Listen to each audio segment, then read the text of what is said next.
Hello, Squirrel Tribe. So let's just have a small conversation here about some very important things. At least to me, it's very important. And one of those things is the fact that I have heard that Barack Obama and Nancy Pelosi have a plan to get Joe Biden out of office.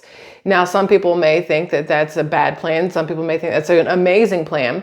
And let me explain to you why I think this could be an amazing plan. And it has to do with real estate.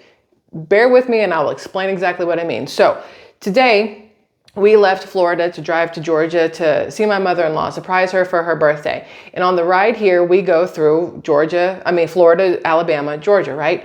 Well, driving through Alabama, we go down this one road all the time. And the last time we went down this road was 6 months ago. And I saw a massive for sale sign on one of the farms there. And I remember thinking, it's crazy that somebody would want to sell a farm, especially in this day and age. But again, with the way our country has been going and the way farmers are being crapped on by our government and everything else, maybe it made sense, right? Well, we drive down this road again today. It's Wallahatchie Road in Alabama, and it connects to I-10 interstate, or I don't know if it's State Highway, not I-10, State Highway 110, right? And so we drive down this road, and this massive farm has been sold, all right? This massive farm has been sold so they can put a new high school there. And my very first thought is, why do you need a new high school in a place where there's barely anybody that lives here? It's a very small little area. There's not very many houses, anything like that. We get right past it and I see a massive new development on the other side of the road. Now, this road has been farm country for the last decade that I've been going up and down this road. And obviously before that, the houses are on hundreds of acres, if not thousands of acres. And it's, an older homes on these massive pieces of property with, different fruits or vegetables being grown, wheat and corn and all these other things. And so I love that road because I like the open pastures that you see. You would see cows, you'd see horses, you'd see all these nice greenery, right? And now driving down it today, you have future home of a high school. You have a brand new development. I believe it was D.R. Horton. I could be wrong. Brand new houses starting in the low 200s. And these houses anywhere else look like they should be 400 to 500,000. And you keep going and you see more and more houses with for sale signs in front of them, trying to sell their homes in these massive plots of land. And of course, the way I think, if you've been over here on SquirrelTribe before, the way I think is, what company is buying this? What corporation is buying this up? Is it all D.R. Horton so they can build these neighborhoods to warrant this new high school? Is it foreign companies?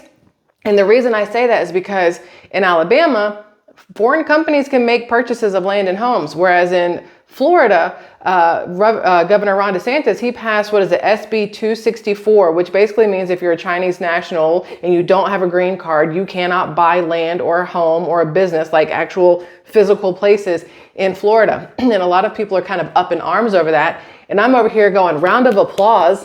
Hello, round of applause for, Governor Ron DeSantis, because here's the problem.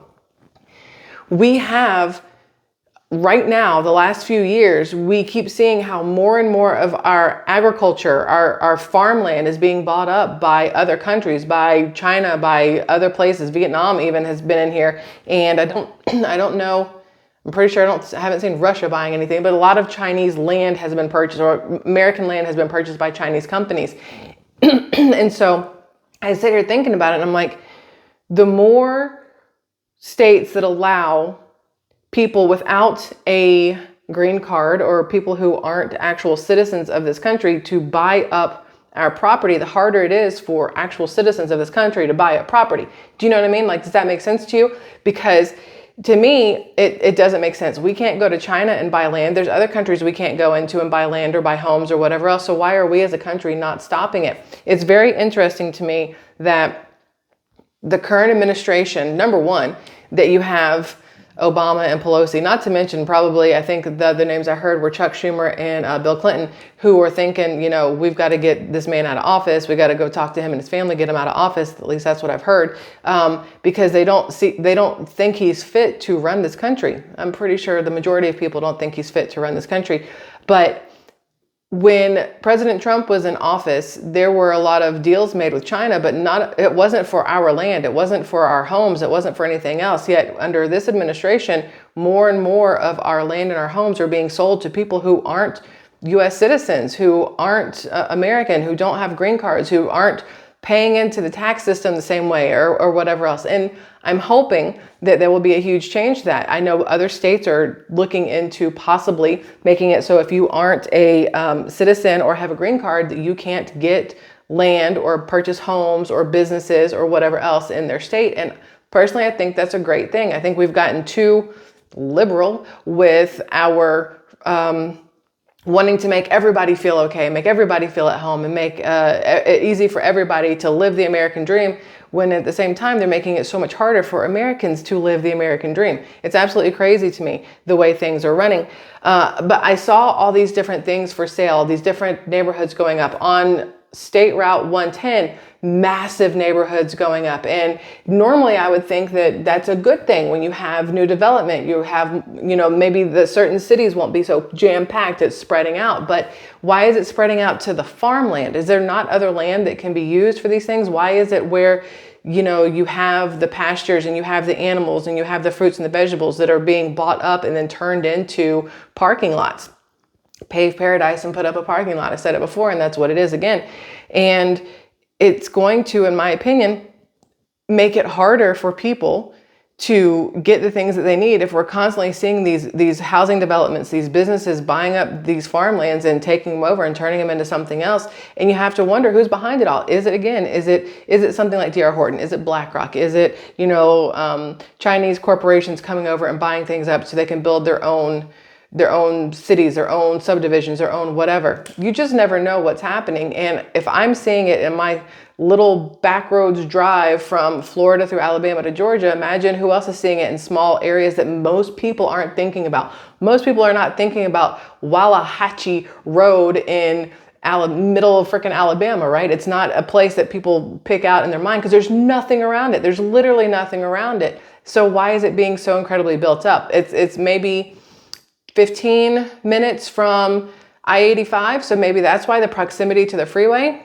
But again, if I'm seeing that on my little drive from Florida to Georgia, imagine what you guys are seeing in your areas. I mean, you have to say, are you seeing the same kind of thing where one day you go and it's open field or a farm or whatever else, and the next day you go, there's a for sale sign, there's demolitions, there's buildings going up, there's all this other kind of stuff, because it's concerning in my personal opinion, because you just never know who's behind everything that's happening.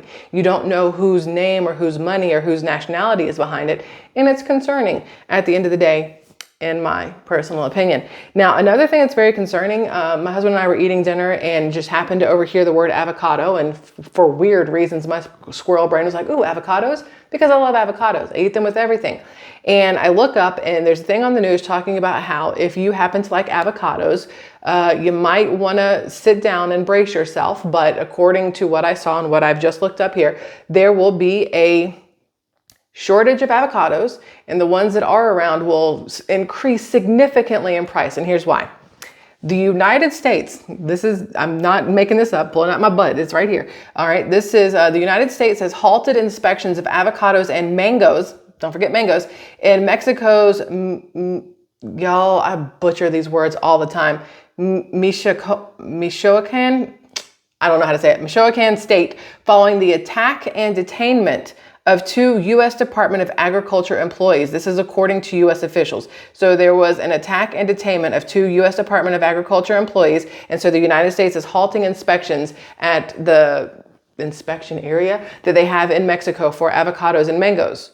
And they have no time frame of when they're going to resume. It depends on what is going on with these attack and detainment of the 2 Department of Agriculture employees until they figure out what's going on there. There will be nothing going through the inspection process. So for businesses, think about it. I'm not saying it for you and me in grocery stores, which honestly it sucks because I love a good avocado and to make guacamole at home. But for businesses who rely on these 2 things, this avocados or mangoes, it's going to hurt them significantly. When's the last time you went to a Mexican restaurant and you couldn't get guacamole or avocados or something? It's weird, right? You know what I mean? Or you go to some place where they sell avocado toast and now you just get toast with nothing on it. It changes everything. So it's going to hurt businesses as well as grocery stores and places like that. And for the ones who still get the stuff, they're going to charge through the roof to get it. So I just wanted to give you guys a small heads up on that.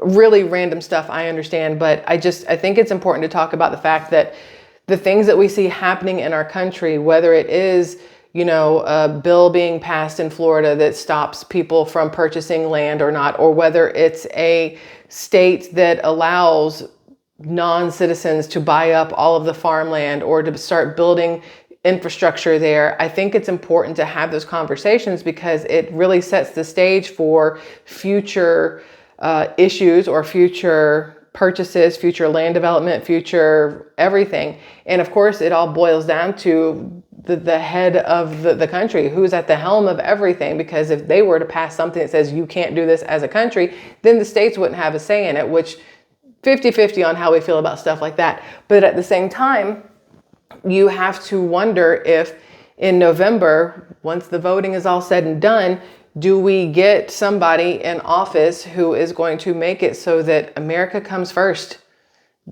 Make America great again. You know what I mean? Like, is that what we're going to get?